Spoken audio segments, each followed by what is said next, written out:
E aprofundamos este tema com a ajuda em estúdio da psicóloga Marta Martins Leite. Boa noite e bem-vinda à Fala Portugal. São quase 90% de jovens portugueses que admitem o vício nas redes sociais. Que leitura é que faz destes dados aparentemente preocupantes e que impacto é que esta dependência pode ter na saúde mental dos mais novos? Estamos perante o reflexo da nova geração, muito ligada às tecnologias, o reflexo também de um pós-pandemia onde houve um isolamento muito maior, onde efetivamente e inevitavelmente temos de falar disto, porque refugiaram-se cada vez mais nas redes sociais, no que tinham em casa, no fundo, que eram as novas tecnologias, telemóveis, tablets, computadores eventualmente, e as próprias redes sociais, sem dúvida nenhuma. Não é uma coisa que afete só os jovens, é bom que se diga, porque nós, enquanto adultos, também passamos muito tempo nas redes sociais, não é um problema só deles. E esse exemplo pode influenciar os mais jovens? Sem dúvida nenhuma, não é? Porque se em casa os próprios pais estão com o telemóvel, estão nas redes sociais, com que muitas das vezes nem sequer o dizem, não é? Porque se eles próprios estão, acabam por não dizer aos seus próprios filhos. Portanto, todos acabam por passar imenso tempo nas redes sociais sem que haja um grande controle. E estamos a falar de um valor superior à média europeia. O que é que pode estar a levar a esta diferença em relação a outros países?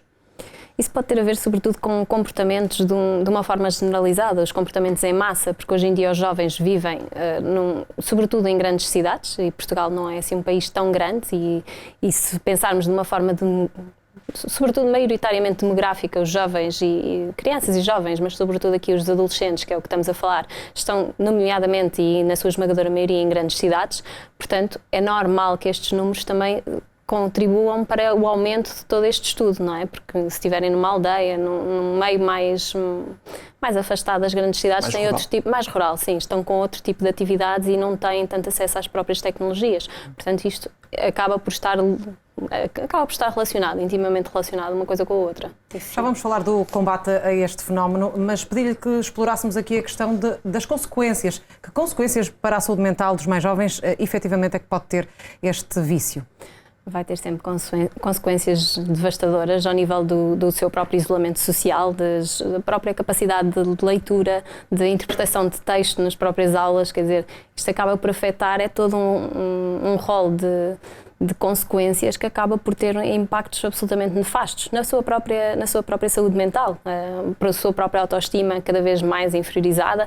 É bom que se fale nos ditos conteúdos que eles de facto, foi falado na reportagem, que eles de facto veem com muita frequência. Isto é uma coisa que eles não conseguem perceber, que é ao verem determinado vídeo, esse tipo de vídeos vão-lhe aparecer sempre com mais frequência.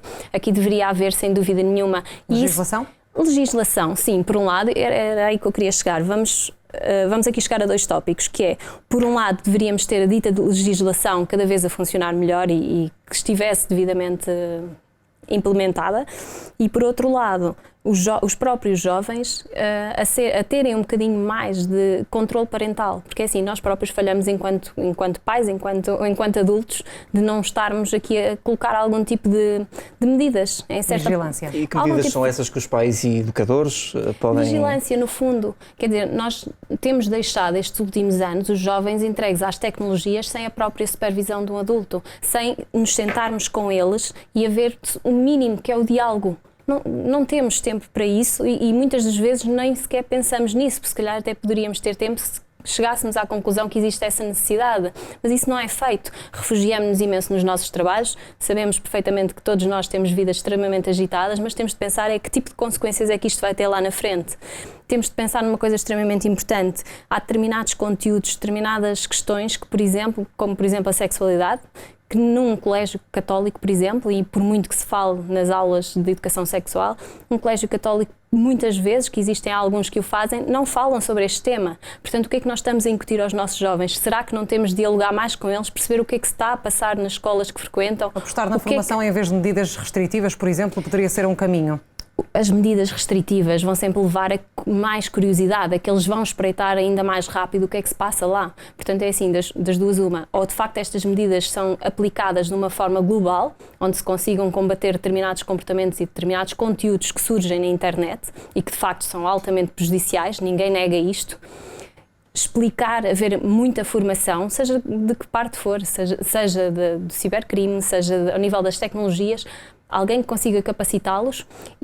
E nós, enquanto educadores, enquanto pais, que estejamos também muito mais atentos que isto de facto não é um problema só de uma parte. Há várias partes que têm de contribuir para que isto melhore de alguma forma. Não podemos depositar as culpas todas num só setor. Acho que existem aqui vários que deveriam ser complementados e acho que muito provavelmente e inevitavelmente vão ter que ser a longo prazo. Muito bem, doutora, muito obrigado e até uma próxima oportunidade aqui na Record TV. Obrigado e boa noite. Boa noite. Obrigada.